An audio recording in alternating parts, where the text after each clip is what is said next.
Coincidências nem sempre ocorrem por acaso. Imagine, por um instante, um jogo de sinuca. As bolas são dispostas em um triângulo, e as tacadas do jogador de sinuca direcionam a trajetória da bola.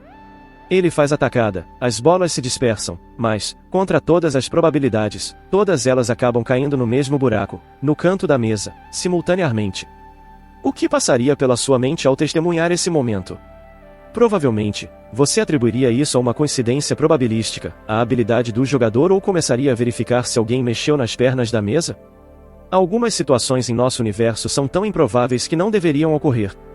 Pense agora em nosso sistema solar e imagine uma massa considerável adentrando-o, com tamanho suficiente na trajetória correta para que sua gravidade desloque um de nossos planetas de sua órbita, lançando-o no espaço interestelar, similar às bolas em uma mesa de sinuca, porém em escala muito maior. Qual seria a probabilidade de essa massa destruir não apenas um, mas 2 planetas? E de esses 2 planetas seguirem na mesma direção e com a mesma velocidade, ao ponto de começarem a orbitar um ao outro no espaço interestelar? As probabilidades são astronômicas, mas tecnicamente possíveis. Não é, portanto, uma surpresa completa que o telescópio espacial James Webb tenha recentemente identificado um exemplo desse fenômeno na nebulosa de Orion. Entre as estrelas, 2 planetas estão orbitando um ao outro, sendo cada um deles de massa semelhante à de Júpiter. Os cientistas os chamaram de objetos binários de massa de Júpiter, ou jumbos. Contudo, o Webb não encontrou apenas um caso de jumbos, mas sim 40, representando quase 1/10 de todos os planetas errantes observados pelo JWST em Orion. Essa não é apenas uma improbabilidade, é francamente suspeito. A ponto de ser necessário investigar minuciosamente o que está acontecendo no sistema de pernas A do universo. Acompanhe-me enquanto investigamos os jumbos hoje e tentamos encontrar pistas para explicar exatamente o que pode ter causado a ocorrência desses objetos, que aparecem com frequência surpreendente em Orion. Uma coisa é certa, os modelos convencionais de formação de estrelas e planetas estão, sem dúvida, equivocados. A forma precisa ainda está para ser descoberta. Os jumbos foram inicialmente observados pelo telescópio espacial James Webb em outubro de 2023, quando direcionou seus impressionantes instrumentos de alta resolução para a nebulosa de Orion. Embora seja possível que existam jumbos em outros locais, eles permaneceram indetectados até o momento, provavelmente devido ao seu tamanho relativamente pequeno, o que os torna desafiadores de identificar, a menos que se utilizem técnicas como as microlentes gravitacionais. Essa abordagem, que consiste em observar o aumento momentâneo no brilho de uma estrela devido aos efeitos relativísticos de um objeto passando à sua frente, é uma maneira altamente aleatória de descobrir novos planetas. A descoberta de jumbos foi surpreendente para a comunidade científica, que não havia previsto esse fenômeno. Aqueles observados pelo Webb são relativamente jovens, com apenas 1 milhão de anos, em comparação com os 4,5 bilhões de anos da Terra. No entanto, o aspecto mais intrigante é a maneira como eles orbitam.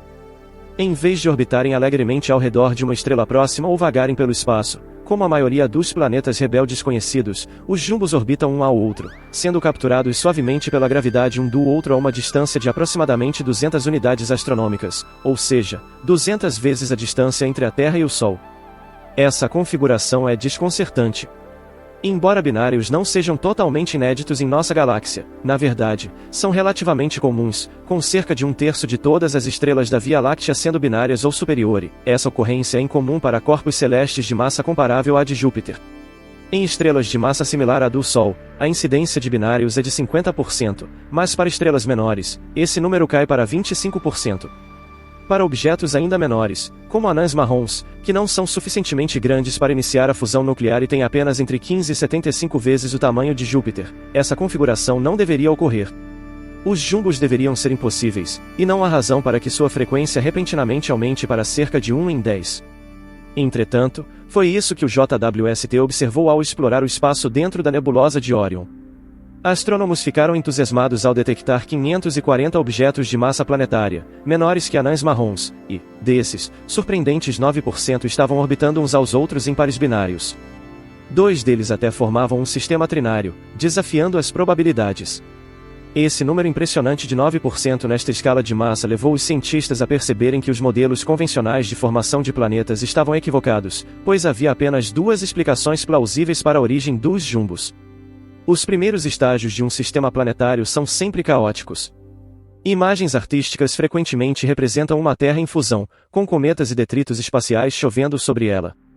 Esses detritos eram mais comuns nos estágios iniciais do Sistema Solar, onde a poeira se consolidava em rochas, depois em asteroides, e finalmente, em planetas com gravidade suficiente para atrair tudo ao seu redor, resultando em colisões cataclísmicas.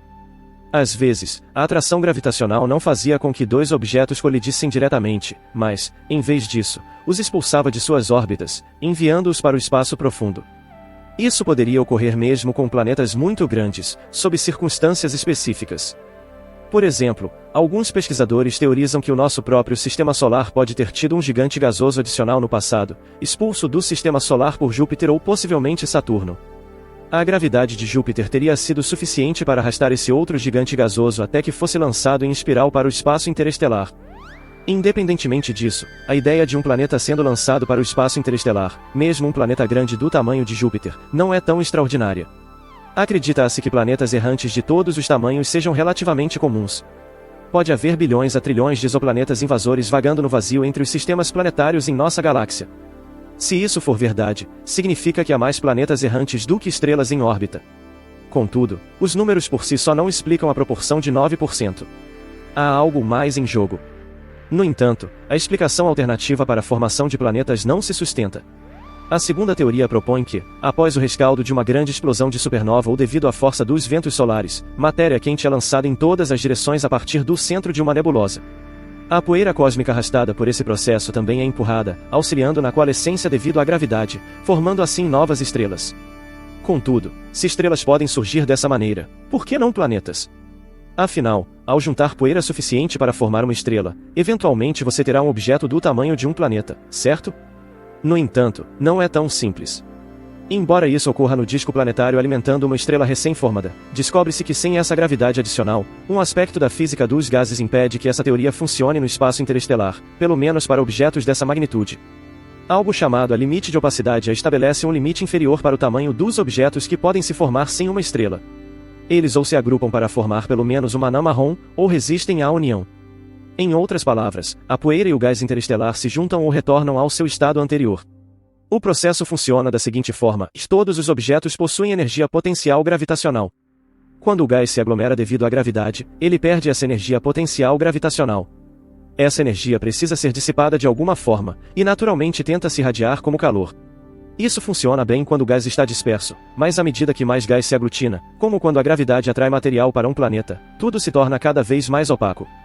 Isso torna cada vez mais difícil para o calor se dissipar, então, em vez disso, as coisas permanecem quentes e energéticas. Isso cria uma resistência contra qualquer material que esteja tentando se unir.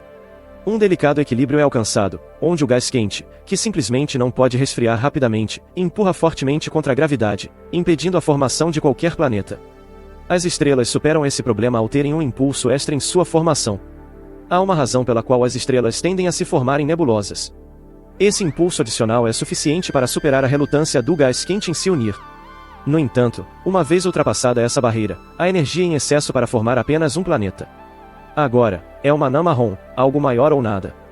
O limite de opacidade garante isso. É por isso que os cientistas estão buscando um ingrediente adicional, algo que possa explicar como um jumbo ainda pode se formar no espaço interestelar. Para mim, esta explicação parece ser a mais clara. Se de alguma forma conseguirmos ultrapassar o limite de opacidade, poderíamos ter planetas surgindo naturalmente a partir da matéria interestelar. Se duas massas de Júpiter se formassem próximas uma da outra, elas se atrairiam lentamente e poderiam naturalmente orbitar uma ao redor da outra, sem a necessidade de uma estrela. Nada disso dependeria de probabilidades extravagantes, como a primeira etapa da teoria do planeta de sinuca sugere. Poderiam até mesmo ser planetas menores que a massa de Júpiter, fazendo o mesmo. Dois objetos terrestres, ou até mesmo menores, poderiam ser muito pequenos para serem capturados até mesmo pela câmera do JWST. No entanto, talvez uma teoria mais antiga possa oferecer uma resposta. Em 2001, muito antes de termos qualquer ideia de que os jumbos poderiam existir, um pesquisador chamado Alan P. Boss publicou um artigo no Astrophysics Journal sobre como objetos ligeiramente menores que a massa de Júpiter poderiam se formar a partir de matéria interestelar, desde que campos magnéticos estejam ativos no processo de formação. Isso envolveria essencialmente a expulsão da massa recém-formada do planeta a partir da nuvem em crescimento, prestes a se tornar uma anã marrom, permitindo que o restante da nuvem continuasse seu caminho em direção ao colapso e formação estelar, preservando o planeta menor intacto. O artigo admite que é uma conjectura e ressalta que mais pesquisas são necessárias para verificar a ideia, mas é intrigante observar que os tamanhos propostos por essa teoria coincidem com a realidade dos jumbos, muito antes de os observarmos. Talvez os jumbos não tenham sido totalmente uma surpresa. Será o magnetismo a resposta para os jumbos? Ainda é cedo para dizer. Tudo o que sabemos com certeza é que sabemos menos do que pensávamos anteriormente.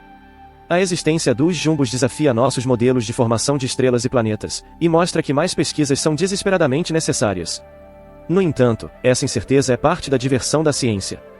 Ter uma teoria é ótimo, mas quando você encontra algo que desafia essa teoria, não é algo ruim, é uma emocionante descoberta e uma oportunidade para obter uma compreensão mais profunda da realidade em que vivemos. O que são jumbos? São objetos peculiares com a massa de Júpiter, dançando delicadamente por conta própria no espaço. No entanto, também podem ser a chave que abre nossa compreensão de como estrelas e planetas se formam em primeiro lugar. Antes de encerrarmos, gostaria de agradecer a todos vocês que assistiram até o final. Espero que tenham aproveitado o conteúdo tanto quanto eu gostei de fazê-lo. Não se esqueça de se inscrever no canal para não perder os próximos vídeos, ativar o sininho para receber notificações, deixar o seu like se curtiu e claro comentar abaixo com suas opiniões e sugestões. A interação de vocês é fundamental para o crescimento do canal. Até o próximo vídeo.